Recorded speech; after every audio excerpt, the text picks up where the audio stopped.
Just want to take care of a few Zoom announcements before we get started. Just want to let everybody know this information session is being recorded and will be posted later. Also, please keep yourselves on mute for the duration of the info session. And if you have any questions, please use the chat feature. And now moving on to the reason why you're all here, to learn about the Alumni program, and let's get started.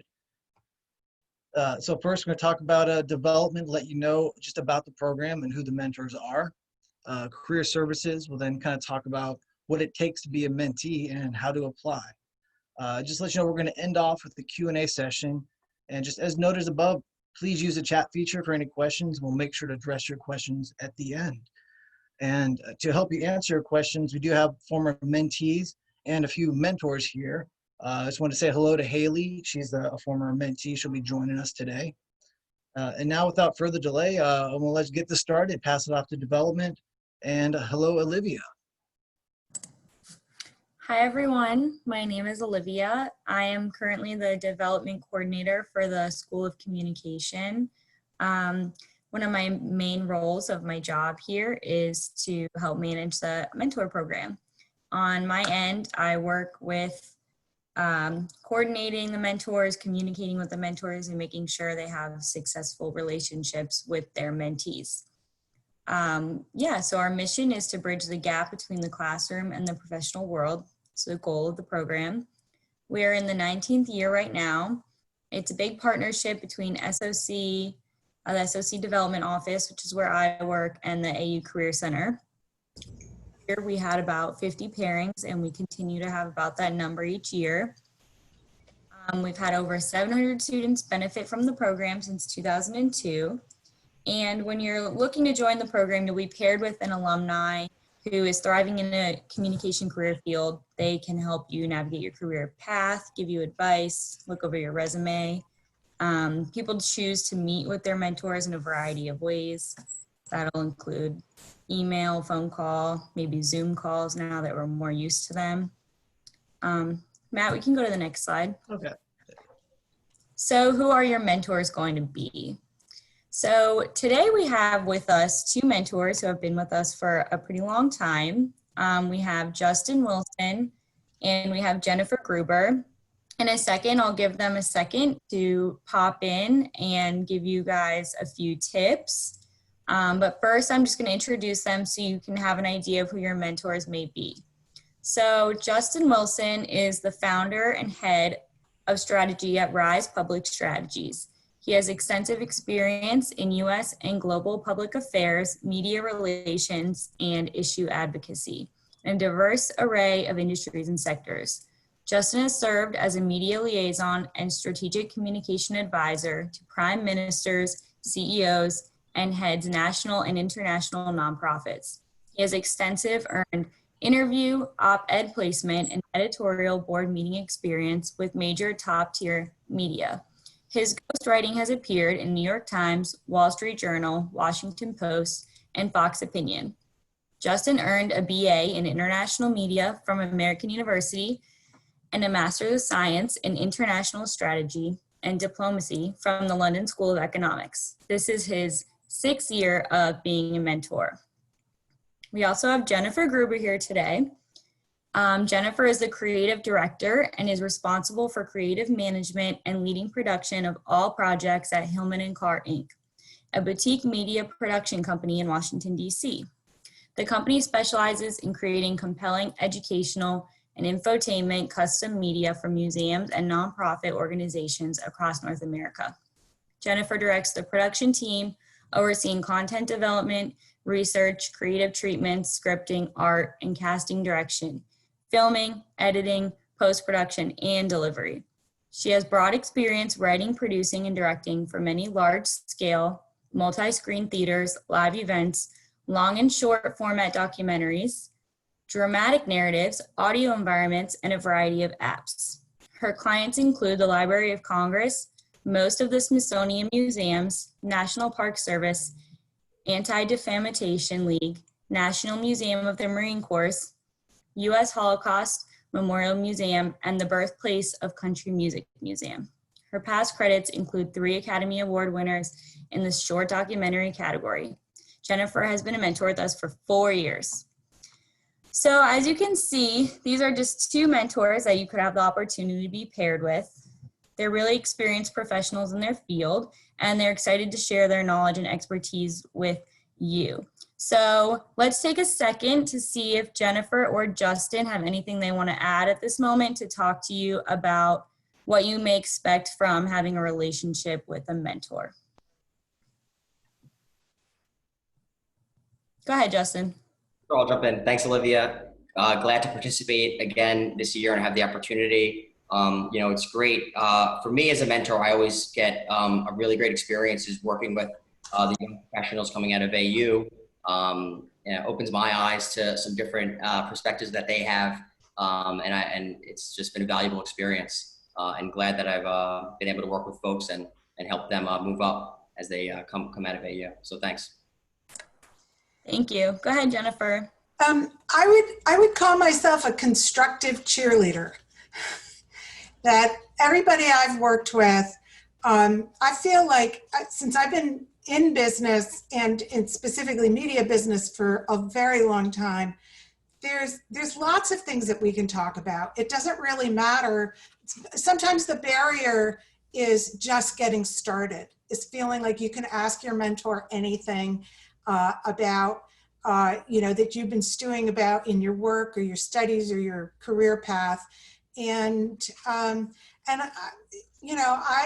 here to help you succeed. So lowering the barrier of communication between your mentor, when you first start, and just feeling like you can be comfortable with that person is one of the most important thing you can do to get the most out of your experience with your mentor.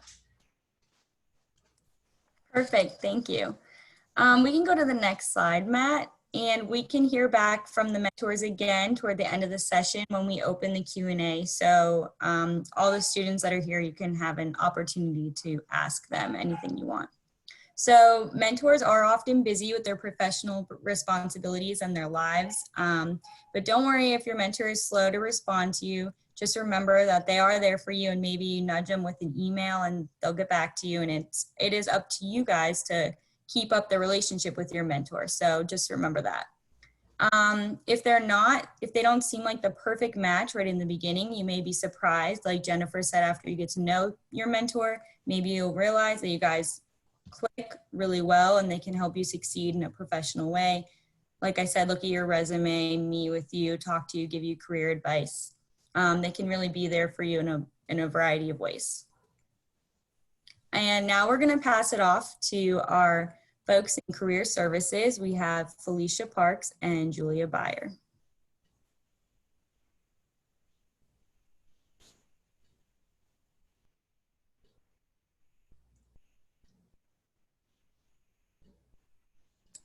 You're muted. Thank you so much. No problem. Hi, this is Felicia Parks. I am one of the career advisors for the School of Communication, and I wanted to chat with you all a little bit about what it means to be a mentee. Many of our mentors participate because as alumni, they were mentees themselves, and they're excited to give back to the program. So part of the oath that we would like to say is that you're ready to be a mentee if you're responsible for your career goals. And that means trying to identify what they are, even if they change, and would like the benefit of having someone give you some ideas that will help a plan for success. Feedback is amazing to have, so be ready to listen to that feedback and also share ideas. It's a two-way street. So you want to make sure things that you've learned on campus, maybe you learn in your internships or study abroad, you share with them. They range in experiences from mid-level to executives within the communication industry and beyond. So that feedback hopefully is to help you consider new ideas and approaches that they would offer. And then be realistic. Olivia already mentioned about maybe their time, but the perfect relationship takes time, and good relationships take also honesty, effort, and time. So you'll be matched with someone in the industry, it may not be your exact major, your exact career, but all can offer amazing feedback for you. And then think about how do you balance your time? You might be busy with school and work, but you've got to carve out that time and make a commitment that you're going to be able to come up with plans of days and hours or weeks that you'll speak with your mentor throughout the mentor program. And so moving on to our next slide, some additional things about what makes a great mentee. Since mentors are looking for people that are going to be proactive and initiate contact and not be afraid to ask questions or get feedback, they want you to communicate with them on a regular basis. Again, if your mentor doesn't respond right away, it's okay. They just may have a lot going on, so feel free to send another email. And also check out their LinkedIn profile. And so you're going to be looking for advice. So share your vision about what you want to gain from the mentor. Make that part of your first meeting. You know, here are my 3 goals for the Mentee Mentor program and what I would like to gain. And then ask them what is it that they would like to gain from the experience as well.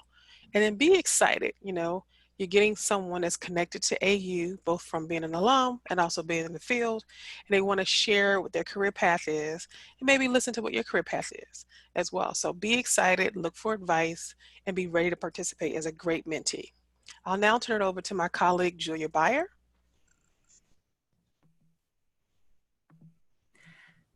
Hello, everyone. Can you hear me? Mhm. Excellent. Okay. I'm Julia Beyer. I'm the other SOC career advisor here to help you and support you for this program. So I'm just going over a couple of points, what not to expect from the SOC mentoring program. Being assigned a mentor whose career field exactly matches that of your own desired path. So we ask you to submit a short essay outlining some of your career goals and what you hope to get out of the program. And as a committee, the committee carefully reviews your essay and your LinkedIn profile, kind of your background and your experiences, and makes the best possible match for you. Is it always a perfect match? No, but it can be a match that can still benefit you regardless. So I think it's good to approach it to be open, to see where this relationship will take you. Also, you should not expect a mentor who will tell you which career path to pursue. Their role is to really give you feedback, constructive feedback, be that constructive cheerleader, and advise you about different options and opportunities, but definitely don't put them in the position to tell you what to do with your career. Also, I would not ask them for a job or internship opportunity directly.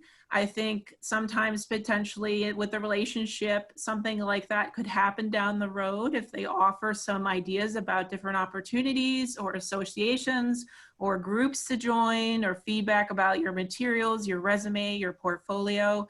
So just be open to all that feedback, but do not expect that they're going to get you that job or internship. And finally, again, do not expect to have that guaranteed perfect relationship. And I think we also have a mentee here, Justin Wilson. I was wondering if, Justin, you had any other tips from your perspective as a mentee in the program? So I'm a mentor. Was there another student mentee? Is that you were referring to, or did you want me to weigh in here? We should have a mentee here, Justin. We'll come back to you at the end, but thank you. Okay, then we'll just move on to the next slide. The application process, the final deadline is July 31st, midnight Eastern Standard Time. You have received an email about this on July 17th, but there will be some follow-up emails. But you can check out the July 17th email with the link to the application. There will be a live stream orientation event on August 17th at 4 p.m. Eastern Standard Time. And at that time, if you are selected for the program, you will be paired with your mentor at that orientation. For tips about your LinkedIn profile and or if you need some help with clarification about your career goals before you write that short essay, feel free to make an appointment with myself, Julia Beyer, or Felicia Parks through Handshake. We can meet you through Skype or Zoom or on the phone. And we critique LinkedIn profiles all the time. And we can also kind of help you think through your career goals if you're not sure about that. And then for other additional questions, you can contact the program coordinator, Matthew Smith. Thank you so much. I really appreciate that. And also special thanks to Jennifer, Justin, and Haley for joining us. want to remind the students in the chat that we do have 2 mentors and a former mentee here. So please submit your questions via chat and we'll get those questions answered for you. And I just wanted to kick off the question portion by letting you know that this program is here to provide you support. And each panel member here and everybody that's spoken to you today is here to support you. I myself am a veteran. I'm comfortable disclosing that information. Now, if you're a student in the program and you're a veteran, you do not have to disclose that to your mentor if you're not comfortable. But I just want to let you know that if you have any veteran questions or non-veteran questions, please come to me. And the rest of our panel members, if they'd like to introduce themselves, we'll start off. Laura, would you like to introduce yourself? Hi, yeah, thank you, Matthew. My name's Laura Bondurant, and I'm the Senior Associate Dean in the School of Communication. I'm glad to see so many participants, and thank you to my colleagues and our alumni for participating as well, and our mentee, Haley. I just wanted to also piggyback sort of on what Matthew said. I'm not a veteran, but I am a member of the LGBTQ plus community. And so if you're wondering whether you should put any information on your application about things you're involved in or looking forward to related to that and want somebody to talk through that with you, because that's a personal choice, I'm happy to do that as part of the faculty, student, and staff of LGBTQ affinity group. I mentor students who participate in that group, and so am available and accessible if anyone wants to talk through that. But I'm really thrilled you're considering this program and look forward to seeing your applications. Thank you. Good afternoon, everyone. My name is Katerina Kulagina. I'm the Assistant Dean for Graduate Academic Services at the School of Communication. So I work with master's students and bachelor's master's students, as well as PhD students on campus and online. I'm also passionate about international education. I was an international student myself. I came to the United States as an international student initially. And so if any of you are international students, I'd be happy to chat with you about my experience and what I gained from my mentor experience back when I was in college and going to graduate school. I have been involved with the SOC Alumni Mentor Program for about 3 years now. And every year it's an amazing experience of what I hear from mentors and mentees.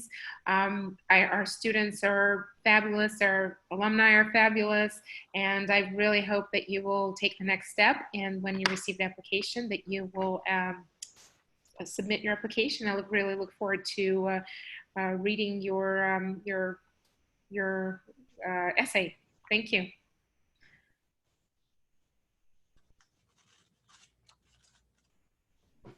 Hi, everyone. My name is Samara Akbar. I'm the director of the Office of Undergraduate Student and Academic Affairs.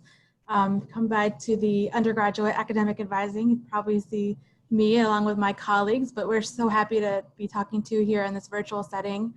I would like to say, yeah, as an undergraduate and graduate student, I was a transfer student, and I've had a transfer student experience in both of those settings. And so I wanted to share some advice with you, piggybacking on what Felicia said earlier about setting goals for yourself as part of this program. I think it's important to sort of think through, what you hope to accomplish from it, right? Coming up with a communication plan and setting expectations with your mentor very early on. And I wish you all the best with the application process, and we're all here to support you.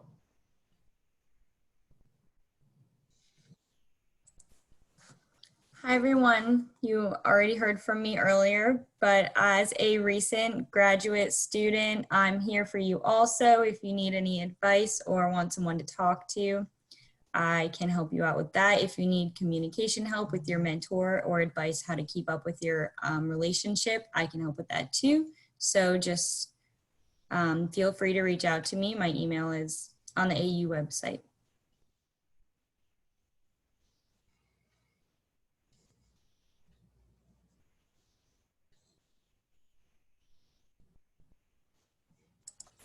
Not to skip around, I realize the proper introduction for Haley. And Haley, if you'd like to introduce yourself, our former mentee, please now say hello. Hi, are you able to hear me? I hope so. My connection goes Yes. in and out, so I'm sorry if I go in and out. My name is Haley, and I actually just wrapped up the MA program in strategic communication.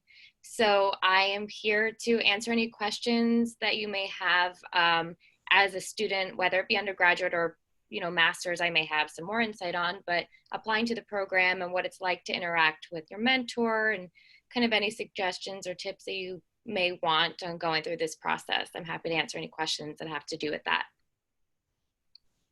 Thank you so much, Haley. And monitoring the chat, Laura, have we come across any questions for the panel?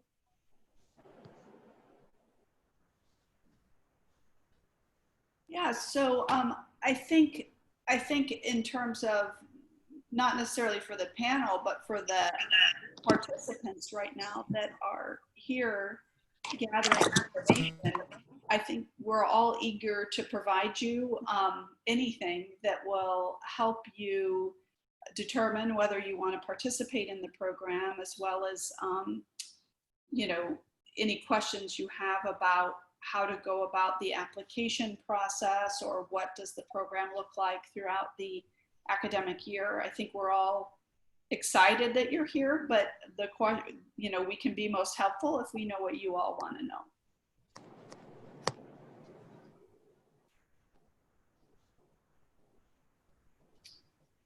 So it looks like someone asked, will we be able to receive an email of the slideshow when we are finished?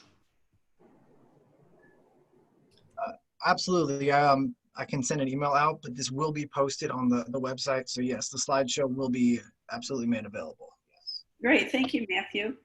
And then Haley, it looks like you have a specific question directed to you. What did you specifically gain from the program? Hi, yeah. So I think that what I gained the most from the program is having a new connection that I'm able to reach out to, even though this is technically ended for me now. I was just in contact with my mentor about 2 weeks ago and just discussing with her, what's the job process like right now with the pandemic, and what suggestions you have, what are you seeing? Just having that constant point of reference that I can go back to and know that even though she's busy and I get busy, we can work out that time. It's been really, really helpful throughout every process as far as academically and now post academia. It's been very, very helpful. Great, thanks, Haley. And the next question from Gabby is asking about how the mentors are paired. I can answer that for you, Gabby. The mentors are paired with mentees after we receive all of the applications on the mentor side and the mentee side. We try to pair best with career goals of the mentee and where the mentors are in their career. If we can't get an exact match, like we said before, we try to get as close as we can, someone in your field or maybe someone who holds similar interests as you. We do our best to match people closely, and if we can't find a good match, we're not going to try to force anything either. So we might not pair someone if we don't have someone that we feel like will align really well. Great, thank you. Go ahead, Olivia. Sorry, Laura. I was just going to go to the next question. What does this program look like throughout the academic year, or does that depend on how we develop our relationship with our mentors individually? Justin or Jennifer, do you have anything to input about how you have maintained a relationship with your mentee throughout the academic year? I'll jump in here. It kind of depends on which year. It's been every experience has been a little bit different, just depending on what the student wanted and how we worked things out. Typically I make myself as available as I can, and so I'm always encouraging to send me a note, or I'll send them a note. We'll hook up for coffee or something. And I always find that the more face-to-face, or in these cases, just communicate, if we keep the lines of communication open, my mentee gets more out of the experience because the opportunities kind of reveal themselves in our conversation. So, I mean, I can help you with a resume. I could help you with an introduction letter. I can help you think about your career path, or if you're at a point where you're not sure which of two paths to go, we can kind of hash it out, and I can be your foil. And you know, I've been in so many different kinds of situations in business that I could kind of, you know, we can kind of joust about it a bit. And then I've had, you know, my mentees have said, wow, that's really, and now I have a clearer idea of the pros and cons. So I'm very happy to have more contact as available. And I'm really glad that the program is starting earlier, because a lot of times in the past, it started at a point where everything started, and it just felt like sometimes the mentees were a little slammed with all of their classroom assignments. And so this seems like a really great change. So thank you, Jennifer. sure. Justin, do you have anything to add about how you maintained a relationship with your mentee throughout the school year? Sure. Yeah, I absolutely agree with Jennifer. The more communication, the more FaceTime, the better. Traditionally, I try to hold at least one call a month that's scheduled, so we have a check-in point. But very much encouraged throughout every day, every week.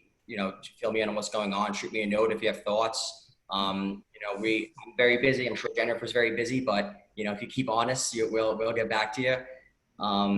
And as much as possible, meeting in face-to-face. I split my time a lot between New York and DC, and I've had the chance to, of course, in DC, always take an opportunity to meet with students. But several times over the past few years, I've had the chance to meet with some students in New York as well. So just letting them know where you are and when there's opportunities to kind of connect.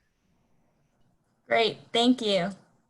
And Haley, do you have a student perspective in terms of how you've kept it going throughout the academic year and what the academic year looks like? Yes, actually, I think it's really interesting that the point's been made that it's starting earlier this time around than I think even when I did it this past year. Because I did find that at a certain point I was writing my capstone and I had, all my classes. And so it did get a little difficult to find the time to reach out. I still I recognized the importance of it and really did enjoy the time that I got to speak with my mentor. And I did meet with her in New York because I also took advantage of the New York intensive. So I kind of did both those at the same time. But it was difficult at times to find the time just to even send that email or connect through phone. So I think having more time will be really beneficial, and it gives you more time to not just develop the relationship, but to kind of figure out what do I want to ask? Because sometimes it's the general, can you look at my resume? Can you look at a cover letter thing? But I think what's unique about this is that hopefully you get the chance to develop a relationship where you may come up with more personalized questions and become more comfortable with asking more targeted questions about the path that you want to take, or where you want to go with this. Great, thank you. Another question from Max. What are the metrics by which SOC decides which students are accepted into the program?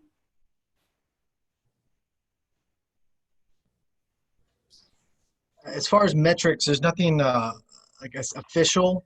It's based on many factors, your essay, GPA. It is, anybody else who's been in the program before able to add a little more details? We also check to make sure that, I'm sorry to bring this up, but there are no academic integrity code violations or student conduct issues. So we do look into that. So that's, those are metrics.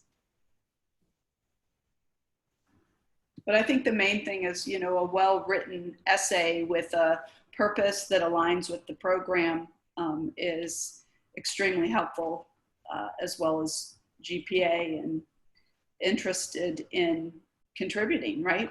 Because really everybody's just volunteering their time, both the student participants and the alumni.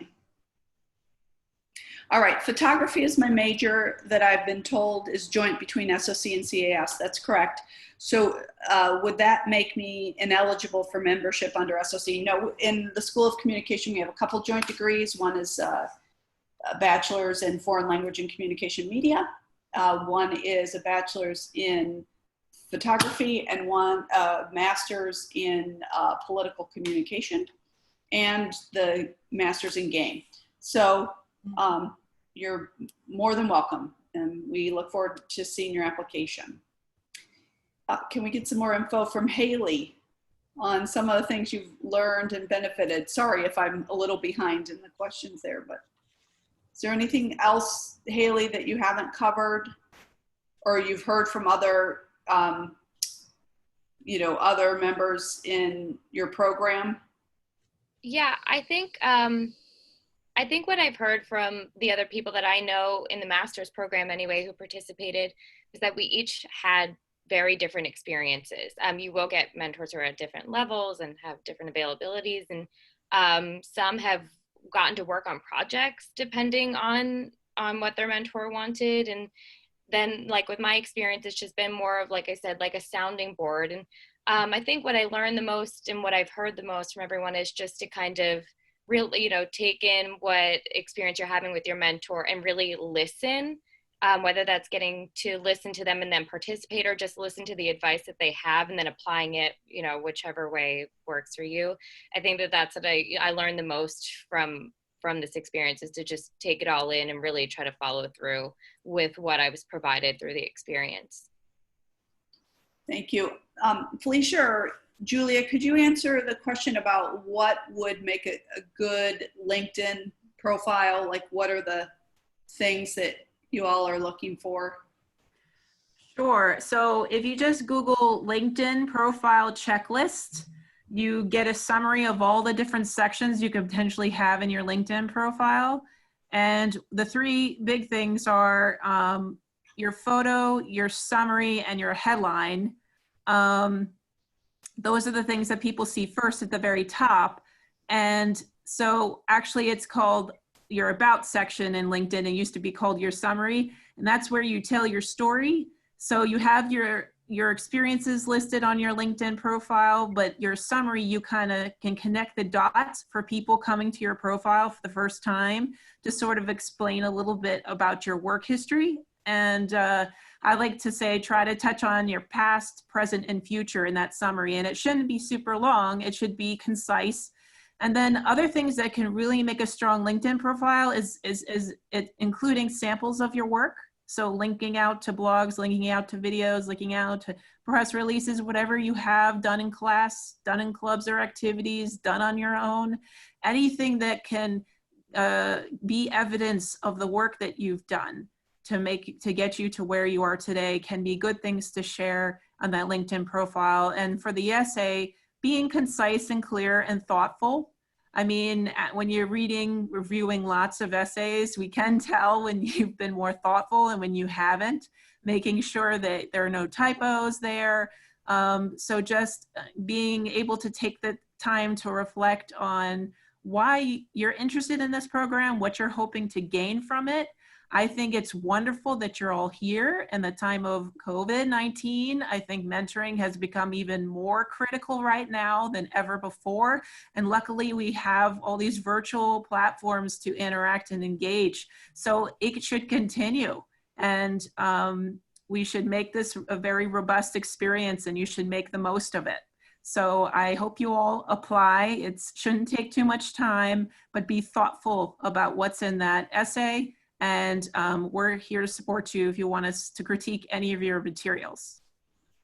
Yeah, and somebody's asking about any certain pre-experience that the committee's looking for, but I don't think it's so much a pre-experience as much as it is the descriptor of what you just provided, like having a plan about and a sort of a pathway for why you want to be in the program and what you're hoping to achieve, and where you are in your career path is more important than that you've achieved particular experiences, because we're hoping that people have varied experiences, I think. Okay, is the program recommended for, sophomores, for undergraduates? Is it geared towards juniors and seniors, or students in their third and fourth year, fifth year? And can a mentee participate more than once? I actually don't know if we've had that one, Laura. So, sure. So the program is recommended for juniors and seniors, as well as master's students. However, we do have some room for eligible sophomores. So if you're if you feel like you're ready for this experience as a sophomore student, please make sure that you outline that in your essay. But yes, we work with undergraduate as well as graduate students. In terms of participating more than once, we try to give an opportunity every year to new students. It just depends on the number of pairings we're able to make. So if there are a certain number of alumni who are available in any given year, and we have more students than we can pair alumni with, then that kind of dictates our boundaries. But certainly if there's an opportunity for you to participate a second time, and if there's a good reason why you're looking to engage with perhaps a new alumni in a new field, we will try our best to help you. But I haven't, since I've been involved in this program, seen mentees applying second or third time for this, for the Alumni Mentor Program. It is typically the case where students such as Haley expressed maintain their mentor-mentee relationship with the alumni mentor with whom they were paired the past academic year. So that has been typically the case in my experience. And that's a great segue, Katerina. Thank you. Gerald is asking the mentors, I know you guys are busy, but do you maintain relationships with mentees after the program ends or just during the program? What have you found works for each of you? And I'm sure it might vary from year to year and mentor to mentor, given what is going on in people's lives. So Justin and Jennifer, could you jump in, please? Yeah, so I've mentored 4 students, and 2 of them I kept in touch with, or more realistically, they kept in touch with me. So sort of a follow-on year of just kind of ping-ponging back and forth. A lot of people end up leaving the area, so it's not always as practical, or there's a natural moving on in life. But that was really nice, because there was a mutually supportive kind of engagement there. But everybody's individual, and everybody's load that they're carrying, myself and the mentees, just varies, and a lot of times it's just not practical because of reasons outside of our control. But I mean, I'm open to it. I mean, once you've made an investment in somebody's life, it's nice to get the satisfaction to see which path they are walking down. Thank you, Jennifer. Mm-hmm.